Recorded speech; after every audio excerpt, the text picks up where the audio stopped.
This is the Praying Doctors Association of Zambia bringing you the academic conference. So, what we want to understand is how do you approach academics together with God? How can God help you in your academics? There are a few things that I want to state that have been helpful for my academic life and they've sustained me throughout the academic year. Now, remember the first thing that you need to understand is what am I preparing for? And our theme has answered what we are preparing for, a successive academic year. Now, for you to have something that is successful, the first thing that I want to stress is you need to know your enemy. Knowing your enemy is very vital, and I'll give you three important things that we need so that they'll come out of you knowing that enemy that you are dealing with. So, if you know your enemy, number one, it will help you in planning to handle your enemy. David knew the enemy that he was going to approach, Goliath. And so, even the kind of preparation, when Saul was trying to give David the things that he used to put on himself to go for battle, David refused because he knew his enemy, the first thing, and that made him also to prepare well for that enemy by not using the things that he does not know how to use. And the reason as to why Goliath also was defeated was he did not understand the enemy. He looked down on the enemy. So, however small what you are going after might seem, never look down upon it because it might just take you down. Look, when the prophet Samuel went to the house of Jesse to anoint a king, and he saw the firstborn, Eliab, he said, surely this is the king. Because he saw the body, he saw how big this Eliab was. He saw how mighty he was looking. But God said, that is not the one. When David came, it did not even look like it. It did not look like something that can make a king. Because he wasn't muscular, he wasn't big. And so Goliath had scared Eliab and everyone in Israel. So when he looked at David, it was nothing compared to what he had already scared, something that he had already chased. And so he thought he could take now an advantage. He thought he could overcome David because of what he had scared. See, every time you are preparing for another academic year, forget about the previous. You might have won the battle of the previous, but concentrate on what you have at the moment. So, number one, knowing your enemy is going to help you in planning to handle it. And in this case, your enemy might be the courses that you are taking. For each academic year, first understand the courses that you are going to be taking. You understanding the courses will actually help you in understanding how much you are going to give, what time, and what sacrifices you have to give for each one of those courses. Not every course requires the same amount of time. If that's why even that's why you are going to see that you mostly fail to follow the timetable because it's not every course that requires the same amount of time. So even a timetable is going to fail. So you write a timetable based on assessment of the enemy that you are dealing with. For example, in second year medicine, the amount of energy that you are going to give to anatomy, physiology, and biochemistry, organic chemistry probably, is going to be different from the amount of energy you are going to give to psychology. But that does not mean that you are neglecting the other. It is just the nature of the enemy that you are dealing with. Now, number two, why should you know your enemy? It is going to help you to give proper time to how to handle that enemy that you have. Connecting to planning to handle your enemy. In planning, this involves the kind of tools that you are going to be able to use and how you are going to really have a general take. For example, okay, this is my enemy, this is my anatomy, or this is my pathology. That is your enemy at the moment. How am I going to handle it? What kind of, in planning, you are trying to see what kind of resources am I supposed to use for this course? Because it is important for you to understand that it's not every course that you use every kind of information or every kind of data. For some courses, a textbook is good. For some courses, if you study a textbook, you are going to fail. Courses like biochemistry, you don't study textbooks. Go to lecture notes. For courses like anatomy, if you only concentrate on some lecture notes, you might fail. You need to dig deeper. So you need to understand the kind of enemy that you have. It will help you in planning, number one, of what kind of resource you are going to bring in, and probably maybe you even have to spend more resource. Spend money on books. Spend money in knowledge. Sometimes it might require that you pay for a lesson. Spend little money. At the end of it, all you are going to gain. Now, it's not everyone that has to spend money. It's not every time that you have to spend money on everything. If you have got capacity, take it upon yourself and study all you can. But look, God gave gifts to different men so that they can use those gifts to help others. There are some people that God has gifted in academics that can help you in that way. Just like you should never, scripture says, do not neglect prophesying.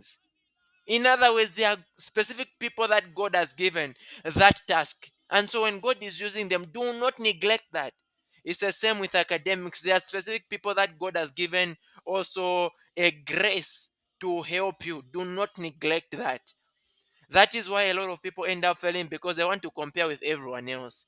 You have got a capacity and know your capacity. At the same time, allow also those God has given a capacity in another way to help you. Number three, why should you know your enemy? It will help you to know what to give up on. See, sometimes you need to know your enemy and give up on some relationships. Relationships that are always dragging you away from your academics. Relationships that are dragging you away from learning. Relationships dragging you away from spending time with your books. You have to give up on them. Maybe you are dating, right? And your dating partner that always wants to be near you every time. No time for you to spend time with proper books. You can give up on them. You actually find us there. You find doctors there. Maybe you're afraid I might lose this doctor. Which other doctor am I going to find? He's still a student, maybe also. You'll find me as a doctor there, and I'm going to do something better for you. In other words, give up some things. You know, when you know your enemy, you know what to give up on. Some things are, you don't only give up bad things. The moment you only give up, you realize that you only give up bad things, realize that you are in trouble. You also have to give up good things. Also, it might be a relationship with your partner. The moment you think you can only give up bad things, you are in trouble. Sometimes you have to give up good things that you've been enjoying for all this long for you to have a successful relationship. That is the same with academics. You don't only give up bad things, you also have to give up good things. Look at David. The armor that the man of God saw was giving David wasn't bad at all. It was to protect his shield, to protect his feet, to protect his head, to protect him. That was good. But David had to give it up because it was good, but it was not the best. Yes, some things are good, but they are not the best. So you have to give them up. Anything that is taking away your concentration from concentrating on your enemy, give them up. That is what scripture in Colossians 3 says. Now that you have been dead and risen with Christ, fix your attention on the things that are high above, into heaven where Christ is seated on the right hand of God. So you have to give up on many things and fix your eyes on one thing. The reason as to why the Bible says fix your eyes on things that are high above is there is greatest possibility that we are going to be looking to many things. Do you know that actually men naturally we've been made to look at anything that comes in our eyes? That is why in the Garden of Eden, it was a great temptation. It wasn't about the fruit, it was about being seen every time. So every time you are seeing this thing, it tempts you to try it out. That is why it says, fix your attention. Even when you are seeing other things, fix your attention. Every Friday you want to party, every Monday you want to do this. You know that you have got books. Fix your attention. It's not going to be interesting at all. It's not interesting. I'm going to describe for you my normal day. Let me give an example of the previous academic year. At 6, I wake up, go for class to 12 hours. When I'm back at 12 hours, I'll spend some bit of time maybe cooking.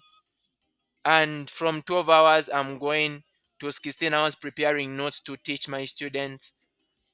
I'm teaching high school students, teaching natural science students at Unza CBU, teaching medicine students, pharma students, biomedicine students. So all this. So I'm preparing notes from 12 to 16. 16 hours to 18 hours, I've got my prayer time. 18 hours to somewhere 22, 23 hours, I'm teaching. The time I'm done teaching is I'm tired, I have to sleep. The normal day resumes again, the same cycle. So you see, if you do not know your enemy, you are going to fail to manage your time. And you are going to end up being defeated because you don't know what you are up against. So with this kind of schedule that I had, I knew what to give up on. I barely have time to go for outings. I have to give up on them because I can't be everywhere. Know your enemy to help you to know what to give up on. Now, another important thing besides knowing your enemy that I want us to understand is many people are going to tell you include God in the equation. But I'll tell you there is no equation minus God. God is the equation. So once you neglect God, once you leave out God in anything that you are trying to do, you have actually left out what you were trying to solve. See, speed is not an advantage in the wrong direction. Neither is being slow an advantage in the right direction.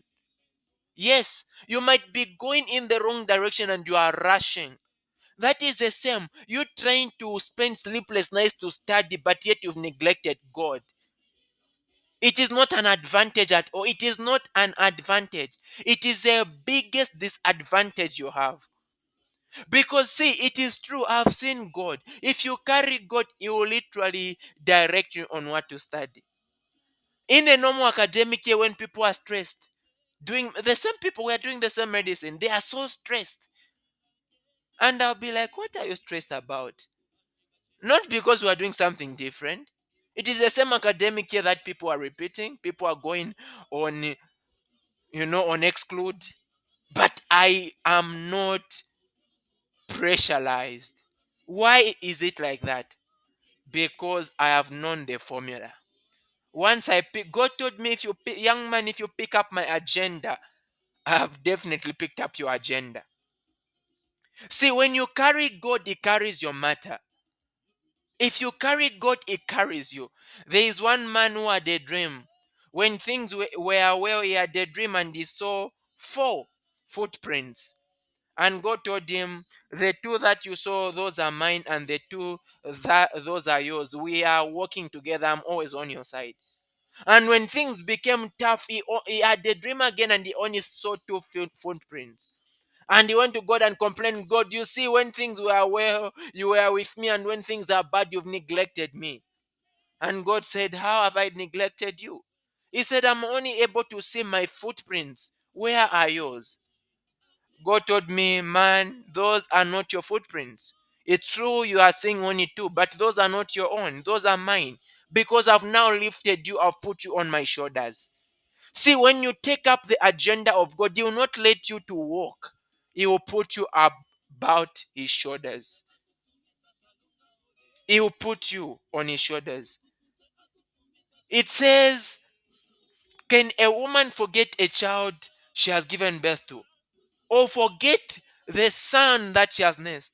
And it says, even if it were so, I would never forget you.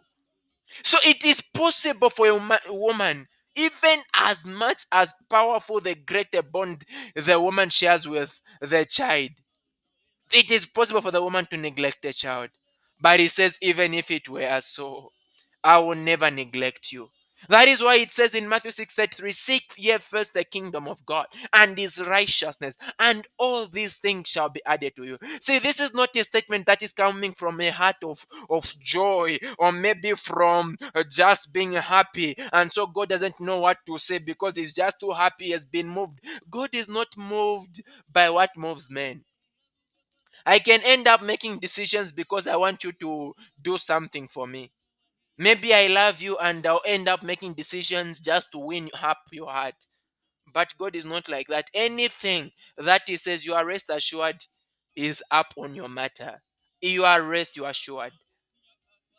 Just me, a young man, if I tell my partner, I'm going to do this for you, I stand by whatsoever it takes for me to accomplish it. At least myself, maybe different from others. If I tell my partner I will never cheat, I just mean so. I might fail in many other things, but I'll not do that. Now I imagine how much more if God has said, seek ye first the kingdom, and all other things shall be added. He has actually taken up the responsibility upon himself that once you find me, Jesus describes for us a story to say, there was a man that was searching for treasure. Once he found the treasure, he sold up all that he had just to buy that land where the treasure was. And he says, where your treasure is, there your heart is going to be also. See, once you find the treasure, you can sell anything else and you are going to be assured that you have not lost what you have sold. Yes, you have not lost what you've sold. When you find a treasure and you decide to sell everything else, you have not lost. God is the treasure. God is the equation. When you lose the equation, however much you try to solve whatever you are solving, there's nothing you are solving because what you are trying to solve is not there. So understand that God is not part of the equation, He is the equation. Once you make Him an option, you are going to struggle. You are going to struggle. In the academic year, when things were very hard, God told me, once I were going to be praying every day for 2 hours. And God, this is the time for exams. How am I going to manage this? You are going to be doing it. I am on your matter. And I believed God. I believed God. And in that period, I wasn't just doing that. I'm teaching from 18 to 23. I am campaigning for elections. And then He's telling me to be praying daily like that. And I said, God, I trust you. You see, I've got an experience. David went with the courage to overcome Goliath because number one, God, he had the experience of God being with him to defeat the giant. He had the experience of God helping him to defeat the giant lion, the giant bear. And so he had the knowledge to say, I'm gonna defeat this giant human being. See, I have seen God. When I was at grade 7, I said, God, I want above 750. He said, young man, I'll give you more than that. At grade 9, I said, God, I want more than 450. He said, young man, I'm going to give you more than that. At grade 12, I said, God, I want one straight. He said, young man, don't worry. I'll add pure sciences on top and I'll give you straight ones. At first, I said, God, I don't want B's, I want A's throughout. He says, young man, don't worry, I'll add A pluses. See, I've seen God. So when I say take up His agenda, I mean that. At first year, there were times when I was intersecting with my lectures.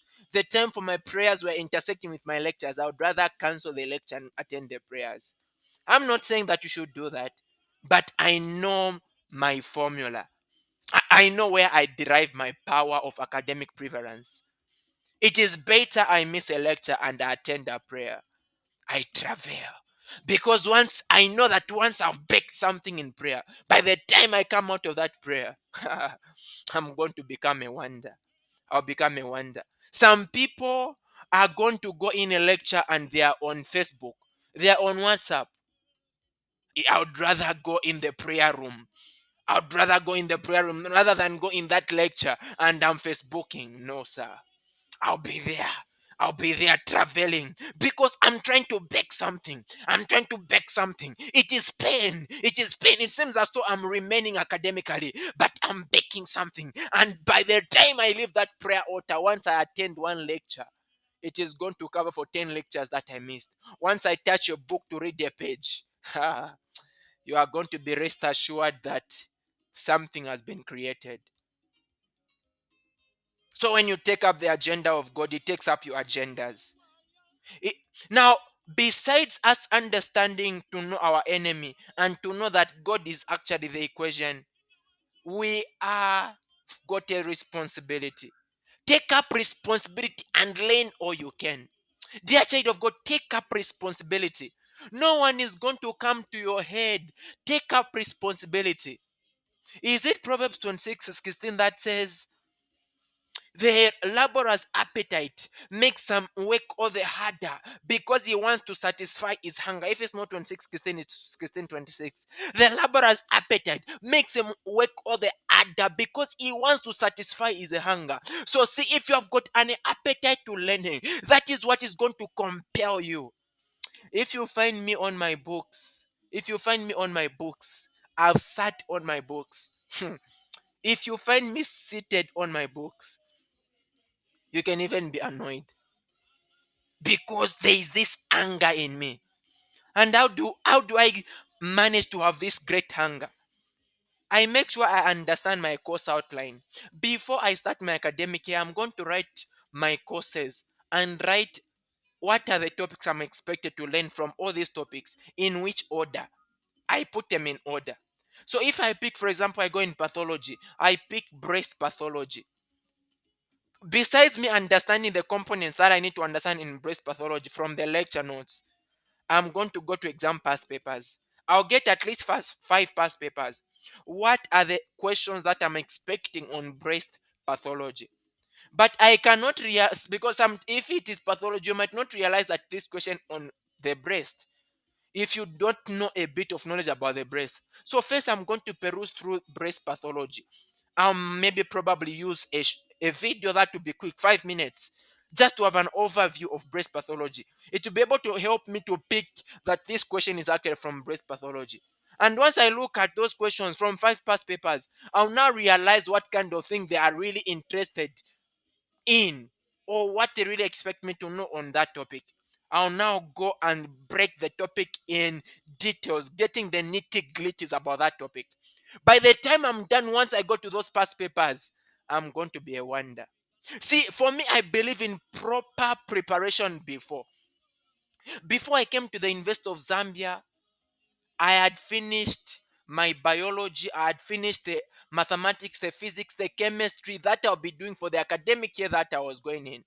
The previous academic year, there are these past papers that we solve in natural sciences, written 1995 to 2015 mathematics. I had solved all those questions before I came to Onza.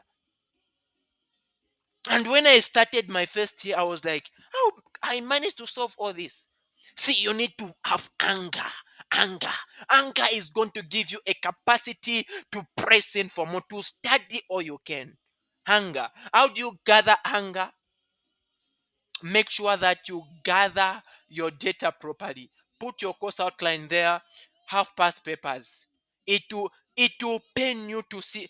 It actually pains me to see a question that I can't answer, and that is what compels me to study all the more. I look through when I wrote my grade 9, and before the results just came out to go to grade 12 to grade 10. I picked up a grade 12 past papers and I was trying to look at it. And I saw this my question. I was trying to solve it and it wasn't making sense. I didn't even know the name of the question. Later on, I discovered it was a quadratic equation that I was trying to solve in grade 10. Something that was supposed to be done later on. And it gave me anger to study all the more. By grade 10, I had finished the mathematics syllabus. So see, anger is what is going to compel you to press more, to press more, to press more. Anger. Look at this. It is your responsibility to learn. Proverbs 19:80 says, do yourself a favor, learn all you can, then remember what you learn and you will prosper. See, there's no one that you are doing a favor when you go to study. And there's no one that you are doing a disfavor when you fail to study. It is yourself.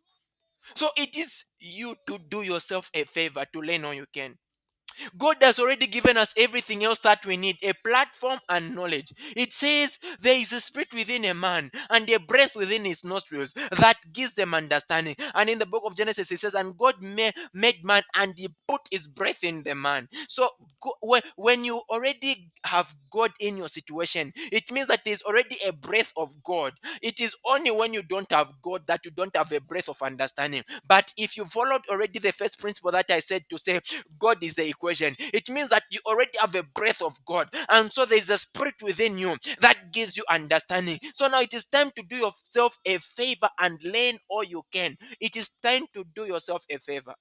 Learn all you can. And it says, then remember what you learn. See, it is your responsibility to remember what you learn. You know, many people are too lazy to remember. They are too lazy. They don't want to remember. See, it is your responsibility. I'll mention it again. When I was writing my microbiology final exam, I reached to this one question that was really tough for me. And the thought that came in my mind was, Monster, can you think of a supplementary exam? I told myself, God forbid, I can't sit for a supplementary exam. God forbid, I'm supposed to know this question. I'm supposed to know this question. I can't sit for a supplementary exam. And by the time I was done making those statements, by the time I was done making those statements, there was an inspiration that came in me. An inspiration that came in me. And suddenly the question that I didn't know, from nowhere knowledge was flowing. So see, you are not disadvantaged. You are not disadvantaged. There are rivers of knowledge that flows out of you. There are you have got a stream. Out of your bellies flows a lot. Out of your bellies flows power, flows dominion, flows knowledge. See, we call God Jehovah Deoti. Jehovah Deoti means God of knowledge, and anyone that carries him carries knowledge. We call him Jehovah Magenenu. The meaning of that is God, the God our defense. See, if God is on your matter, you are sure that you are defended. Defended from failure, defended from disappointment, defended from anything that is going to cause you any disappointment. You are fully defended. And then it says Proverbs 22:13. Lazy people stay at home. They say a lion might get them if they go outside. So see, it is only laziness that is going to make you to stay at one place. Some of us are too tired even to go to the library. No, it is far. See, you are preparing to fail. You are preparing to fail. The library is too far. You are preparing to fail. It is only laziness that is going to make you to sit there. Some of us are also too tired to get that book. You'd rather be on Facebook scrolling on useless stuff. Say, pick up that book. Don't be lazy. Pick up that book and study. Pick up that book and do all you can. You are doing yourself a favor. Understand that. If you don't do that favor for yourself, there's no one, totally no one, that is going to come true for you. Pay attention to your teacher and learn all you can. Proverbs 23:12. See, it is you to do yourself this favor. Sometimes your teacher might not be your lecturer. I actually prefer learning from my fellow students. And when I'm learning with my fellow students, it will be as though I don't know anything. I am quite there listening, attentively listening, attentively listening. Because I know by the end of the listening, there is something better and bigger that I would have come out with. So, see, spend time in learning. It might be from your friend, it might be from your colleague. Sometimes we will just be walking. I like making these stories because for me what I do is when I'm learning, I'm not the mastering type. I'm the knowing type. If I say I'm supposed to understand breast cancer, I'll break it to the nitty gritties. And that is what gives me a capacity to be able to describe something that I studied some 2 years ago. I can strongly describe GIT physiology without any book. I don't need it. And I don't need to revise it. Because the time I was studying, I made sure that I understood. I'll describe the GIT from the mouth, the digestion from the mouth, the motility up to the end of the GIT. I'll talk about all the hormones, the regulations. I'll describe the pathology of cardiomyopathy, the pathology of breast cancer, of cervical cancer, with all precision. And I will not have to struggle because I've taken my time to learn. Sometimes it will take you a lot of, it takes me a bit of time. It might take a month for me to revise the same thing over and over. But the secret to proper learning is consistency. Not only consistency, but also persistency. Persistency means that something is failing, but you are pressing on all the more. Consistency is you just holding on, just doing something again and again. But persistency is sometimes you feel like giving up, but you don't want to give up because there's something that you want to achieve at the end of it all. Learn all you can. Learn all you can. The reason as to why someone will be able to stand and describe for you the pharmacology of diabetes as though it is something that is too easy. It's not because it is easy, it's because they paid attention to their teacher. They took time in that discussion to learn all they can. All they can. And then Proverbs 14:23 is saying, where can you earn a living? If you sit around talking, you'll be poor. See, study and you earn data. If you sit around talking, you'll be poor. You realize that people that like talking and talking and talking, they don't know much. So we have got two terms that we use in university, HRG and HOB. HRG is someone that passes. And you see these people, majority of the times, you see them quiet. They'll be there listening to you even when you don't have much to tell them than they can tell you. They are there listening to you. But a Joby is someone that is uninterested in talking, even things that they don't understand. They'll be there telling you things that they don't understand at all. They like sitting around talking. If you like to sit around talking, you'll be poor. Poor in knowledge, poor in academics, poor in finances, poor in relationship. Imagine you have got a partner that always wants to be talking and talking and talking, and actually talking a lot drains your energy. It will drain your energy to study. It will drain your energy to understand. Keep your mouth shut and listen. Keeping your mouth shut to listen does not mean you don't know. It is wisdom. It is actually wise to know when to talk. It is wisdom to know the right time to talk. And it is foolishness to not talk when you're supposed to talk. So have wisdom. Talking about will make you poor in knowledge. Work hard, study, and you earn data. You earn data that is going to save you. In my study group, I'll be there listening. Sometimes very quiet, listening and listening. By the time I come from that study group, I'll become now the assiduous academic director, coming to teach. I've now gained much knowledge. I'll teach them with all boldness and with all confidence. And I'll get a past paper that I've never gone through, just display it, we start answering. How come? How about if you answer it wrongly? No, sir. I can't answer it wrongly because I took time in preparation. See, when you take proper time in preparation, you realize that the time for harvest is a must. Genesis 8:2 says, in as much as the earth remains, there's gonna be a season of planting and a season of harvesting, a season of winter and a season of cold, a season of planting, a season of harvesting, a season of cold, and a season of hot. Once you have a season to learn, the season to bring out the data that you've learned is going to be a must. You don't have to force it. That is why if someone is struggling, they are saying school is hard, I'll be there and say, okay, school is hard. I don't understand what you are saying. I had my time to study, to prepare, and I did all I could. So school can be hard for me. School can be hard for me. Actually, every time I went for a lecture, I was always in the front seat. Always in the front seat. Many people are ashamed to be in the front seat. They would rather go to the back where they're not listening. But they've gone for a lecture. They can't even get the sound of the lecturer because they're afraid maybe the lecturer might ask me a question. How about if I don't know, I'll be embarrassed?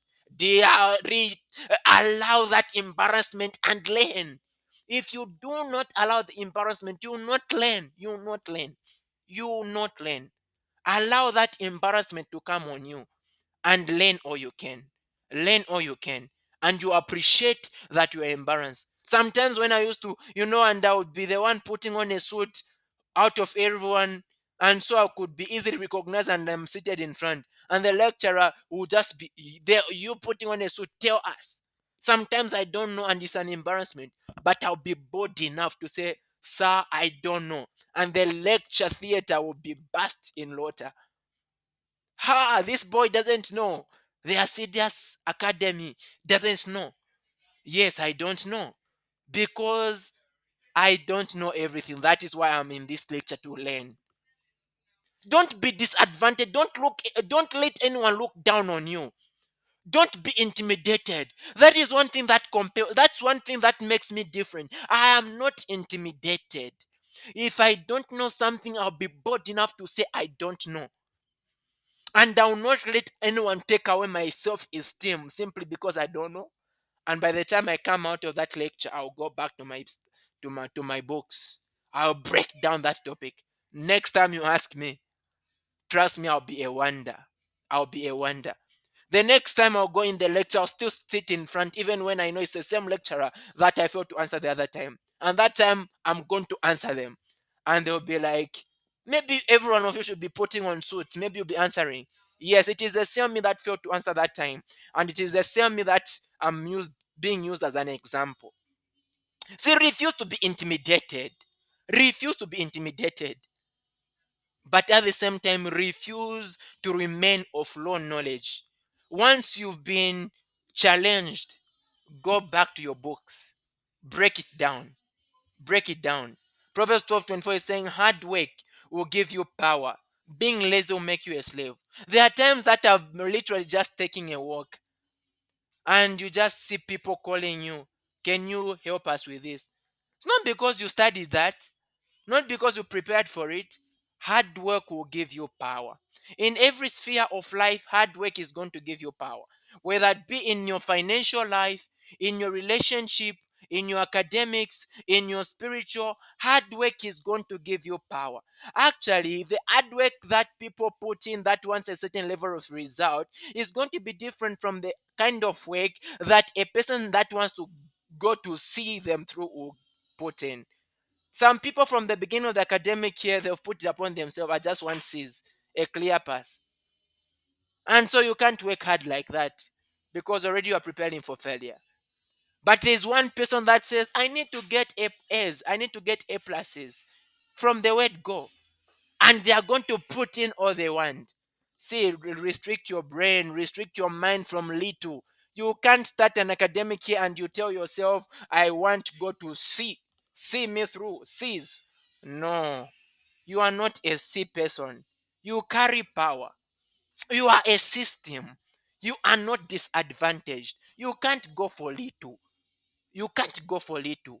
There is much in you. Don't be apologetic. Be disciplined if you want to accomplish much. Don't allow anything and everything shake your study schedule. Don't allow everything and anything to shake your schedule. When I was at second year, I'm preparing for my exams, one of the most crucial academic years in medicine. And suddenly my sister called me once, her dad is dead. I was so frustrated. What are you talking about? Dad is dead. So frustrated in that period. I had to travel back home when I was supposed to be preparing for my exams. But I knew one thing. Even when I came back, I had all the reason to fail. But I refused to fail. I refused to fail. Even when I spent a lot of time home, disturbed by the whole scenario, I refused to fail. See, refuse for anything to shake you. If you are disciplined enough, I can rest guarantee you nothing is gonna shake you for whatsoever the matter. Be rest assured, nothing will shake you.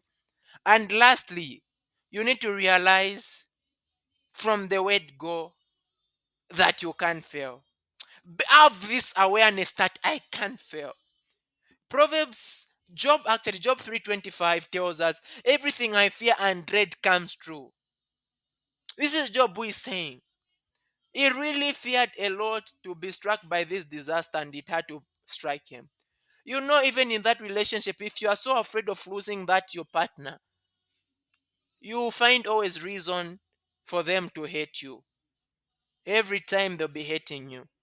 Don't be afraid. Don't be afraid of loss. Don't be afraid of failure. Because once you become afraid of it, it becomes a master over your life. You become a slave.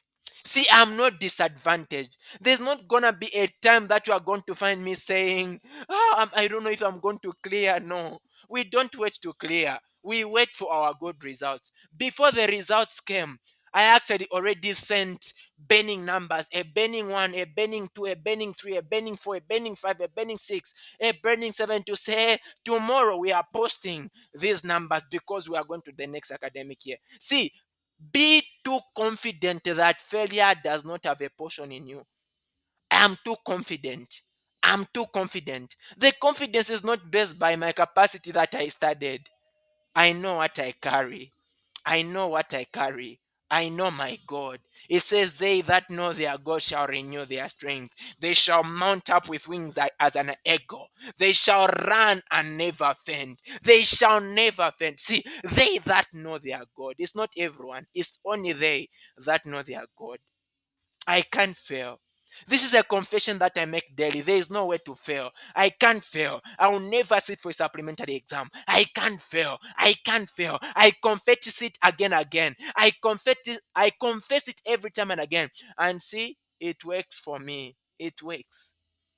It works. There's never been a single time that I ever doubted passing. Even for the worst of the exam, there's never been a time that I doubted passing because I don't trust in myself. It says many trust in chariots, many trust in javelins. Even Goliath trusted in his spear, but we trust in the name of the Lord our God. If I fail, an experiment has to be done as to why I failed because there's no aspect in me that shows failure.